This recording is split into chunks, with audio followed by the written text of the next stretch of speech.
সবার প্রতি আন্তরিক প্রীতি ভালোবাসা এবং শুভেচ্ছা জানাচ্ছি। তৃতীয় শ্রেণীর ছাত্রছাত্রীরা, তোমাদেরকে আমি জ্যামিতি দিয়েছি এবং তোমাদের 10 নম্বরের জন্য সংক্ষিপ্ত প্রশ্ন থাকে বা সঠিক উত্তরটি খাতায় লিখো, সেটাও দিচ্ছি। পরীক্ষা সামনে, কিন্তু তোমরা এটি দেখতেছো না। এটি খুব গুরুত্বপূর্ণ জিনিস। অনেক সময় দেখা যায় যে পারলেও ওইগুলো তো হয়তো খেয়াল থাকে না, এই জন্য একটু দেখে নিলে। আমি যেমন 20টা দিছি, 20টার সাথে আরও 10টা বুঝাই দিছি যে তোমাদের এক অঙ্কের ক্ষুদ্র সংখ্যা কি এক, কিন্তু 2 অঙ্ক দশে একটা শূন্য, 3 অঙ্ক দশে এক দা দুইটা শূন্য, 4 অঙ্কের ক্ষুদ্র দশে এক দা তিনটা শূন্য, বা 4 অঙ্কের বৃহত্তর সংখ্যা 4টা নয়, এক অঙ্কের বৃহত্তর একটা নয়, যত অঙ্কের বৃহত্তর এরকম ভাবে একটা বুঝাই দিকে আরেকটা বুঝাই দিছি, কিন্তু তোমরা দেখতেছো খুব কম লোকে। যাই হোক, এটা যা কে দেখো না, এটা তোমরা জানো। আর তোমাদের যেমিতি দিছি সেটাও তোমরা খুব একটা দেখো নাই। যাই হোক, আমি আজকে শুধু তোমাদের থ্রির এই কোনটা একটু দেখাইতেছি, কোন এবং কোণের বৈশিষ্ট্য অল্প পার্টি হবে আজকে। আচ্ছা, আমরা তাহলে বোর্ডের মধ্যে দেখি একটু, সরি আমরা খাতায় দেখি। আচ্ছা, আমরা তাহলে কোন কাকে বলে আমরা দেখি তো।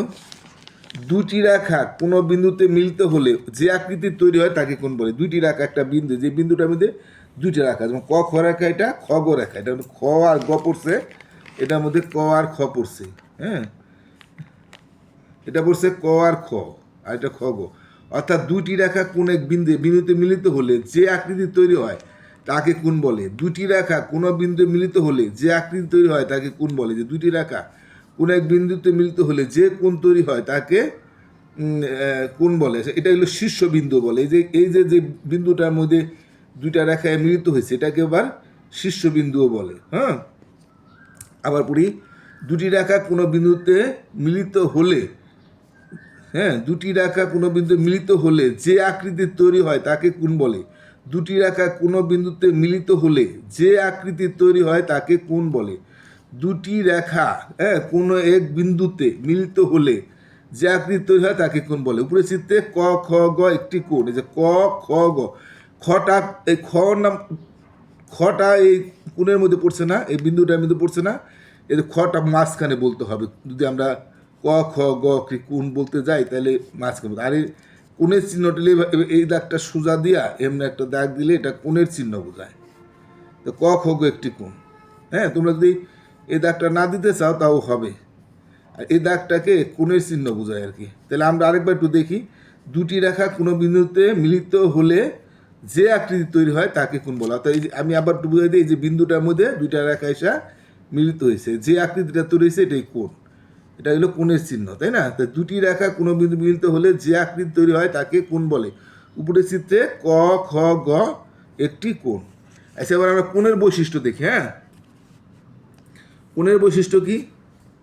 কোণের বৈশিষ্ট্য লিখলাম, বৈক্ষের বই, তাহলে শেষী বন্ধুরা ষষ্ঠ জফলা, এটা বৈশিষ্ট্য বানাম। একটি কোণ হতে দুটি রশ্মির প্রয়োজন হয়। একটা কোণ হতে হলে দুইটা রশ্মি লাগে, তাই না? একটি কোণ হতে দুটি রশ্মির প্রয়োজন হয়। একটি কোণে একটি মাত্র শীর্ষবিন্দু থাকে। যে একটা শীর্ষবিন্দু থাকে, এটা দেখাই দিচ্ছি তোমাদের। একটি কোণে একটি মাত্র শীর্ষবিন্দু থাকে। একটি কোণের মান কখনো 360 ডিগ্রি থেকে বেশি হওয়া সম্ভব নয়। একটি কোণের মান কখনো 360 ডিগ্রি থেকে বেশি হওয়া সম্ভব নয়। তোমরা না পারলে 3টা দিলে তোমাদের হয়ে যাবে। তবে আমি আর 2টা লিখছি, তোমরা যদি না পারো লেখার দরকার নেই। কোণের বাহু দুটি যত ছোট বা বড় করা হোক, কোণের পরিমাপের কোনো পরিবর্তন হয় না। তোমরা এই নাম 4টা লিখছি, এটা যদি তোমরা না পারো 3টা দিলেও হবে। কোণের বাহু দুটি যত, এই বাহু দুইটা, যেমন এই বাহু দুইটা যত বড় বা ছোট হোক, কোণের মানের কোনো পরিবর্তন হবে না, সেটাই বলছি। হ্যাঁ, কোণের বাহু দুটি যত ছোট বা বড় হোক, কোণের পরিমাপের কোনো পরিবর্তন হয় না। আমরা আরেকবার দেখি কোণের বৈশিষ্ট্য। একটি কোণ হতে দুটি রশ্মির প্রয়োজন হয়। একটি কোণ হতে দুটি রশ্মির প্রয়োজন হয়। একটি কোণ একটি মাত্র শীর্ষবিন্দু থাকে। একটি কোণে একটি মাত্র শীর্ষবিন্দু থাকে। একটি কোণের মান কখনো 360 ডিগ্রি থেকে বেশি হওয়া সম্ভব নয়। কোণের বাহু দুটি যত ছোট বা বড় করা হোক, কোণের পরিমাপের কোনো পরিবর্তন হয় না। তোমরা 3টা দিলেই হবে। হ্যাঁ, যদি না পারো তাহলে 3টাই দিও, ঠিক আছে? ঠিক আছে, আমরা আশা করি তোমরা কোন কোন এবং কোণের বৈশিষ্ট্য শিখতে পারছো। আর আগে তোমাদেরকে আমি যেই জ্যামিতিগুলি দিছি, আশা করি সেটিও শিখছো।